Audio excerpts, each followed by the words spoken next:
Oh, old school. What up, boss? What up, boss? What up, boss? What up, God? What up, boss? What up, boss? Did you know that if Corny and Twaki were any more amazing than they are now, they'd be black?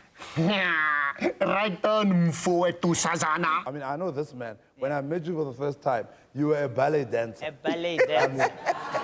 He was a proper, he was wearing those shoes, he was a ballet dancer. Yeah. So now, Kagiso Lediga, we took you from Pure Manati show to the Bantu show from 2003 to 2016.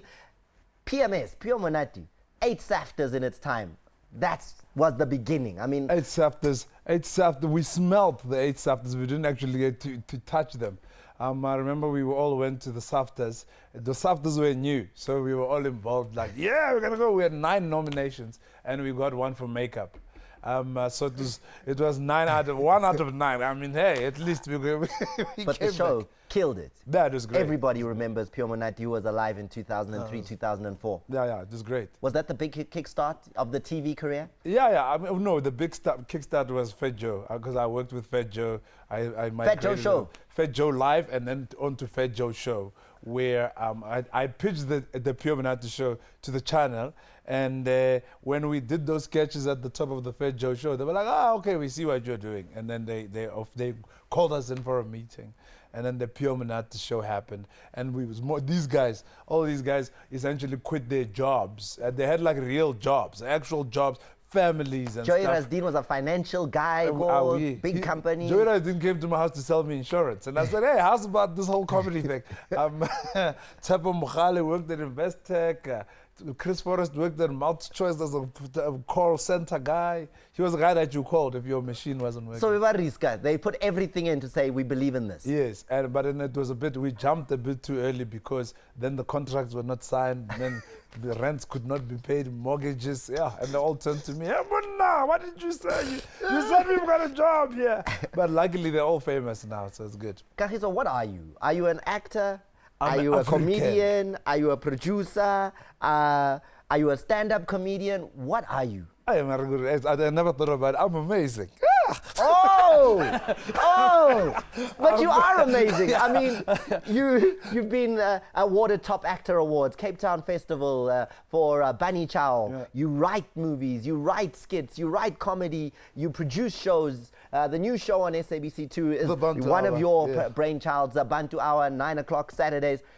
Then with Brahu Masekela. With Brahu, which crazy again, man. I've got to say, I didn't see that coming. Yeah, Brahu's awesome. Like, I was like, Brahu and Kagiso doesn't seem to make sense logically, and then it works on TV. Yeah, but you must see, just be like with Brahu, just backstage or even at his house. We kind of built up for 3 years to the show, we were talking about it. He looks like he's so serious in you. No, Brahu is not serious. Brahu is rock and roll, bro. He wrote a book about rock and roll. When I see him passing, Brahu serious. But I think Brahu, you know that book of his, Still Grazing. I think if you took away the drugs, it would be like Brahu's rock star, man. Brahu is.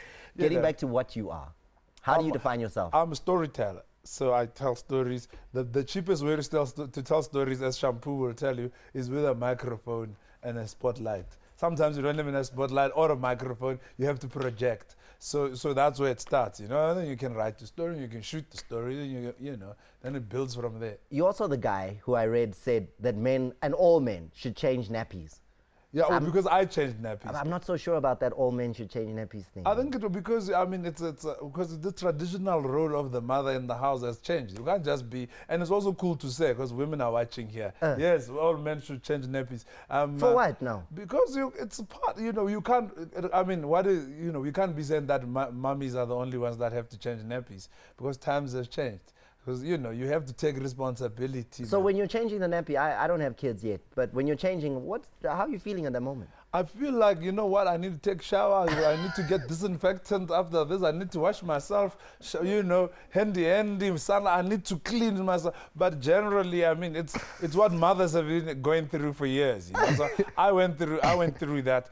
Would I recommend it to anybody, having babies? Maybe not. But once you're in there, you must go all the way. Final thing that I'm going to get to before we get to the Sport at 10 quiz is, what's it like when you're on the stage and they don't like your joke? And it's like, "Kwee." It's horrible. I was in Rustenburg, which I'm never going to go back to. Rustenburg, that's it. I gave you a taste. You guys, it was like caviar to pigs. They booed. But although, yeah, I'm serious. You know when and it was, the show was happening on a runway, like I think there was a beauty contest the night before. So it was also not very stable. So now you are getting booed, and then you have to walk on that, like, and then you look and then you see those beautiful women in the crowd, like with that shit. They don't want to make eye contact. So Rustenburg, never again. Never again. I'm bringing in an assistant. This is the Sport at 10 cup. You can't have it, it's priceless. The cakes you can have though, if you get these questions right. Shampunizer, we're going to do a comedy thing for assistance. But you guys know that I'm very bad at sport. No, we don't take excuses I used to be a sports guy. The first question we're going to ask you is, this guy that we're showing you here. Charades, okay. First of all, you can name him, I'm sure. Mara, what sport did he try and get involved in? Escalon Volume 3. What sport did he try to do? What sport did he try to get involved in? Soccer. I met him. What position? He was a goalie. I met him. The thing is, this is what he told me, because I was in Brampton, I bumped into him. People were like, and then, because he was dressed in those clothes. And they were like, what are you doing at midday getting a soccer? And then he told that story This again. next guy, this singer, what else makes him famous? This guy with the guitar, Obinang.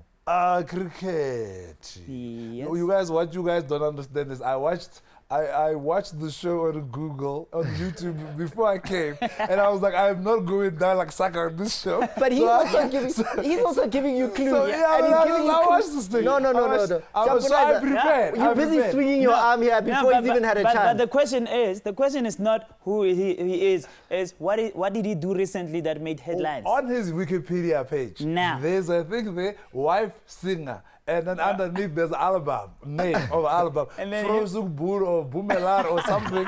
A.B. de Villiers. There's an album there. So what's the name of the album? Because I was like, that's the one thing He has a single out. Last thing I'm going to ask you. Frozuk Boer, Hey, Boomelar. you're really killing He's killing the quiz. Yeah, no. Okay, the last thing is this guy. First, I mean, we all know who he is. No I get it. for this one. Yeah, Brian Habana. But Habana, because he's beautiful, so when they named him what is he going to be doing? Habana. What's special about the Habana. Olympics and Brian Habana? What's special? Yeah. They will never meet each other. When Brian Habana, he'll call him, how's it there? Olympics?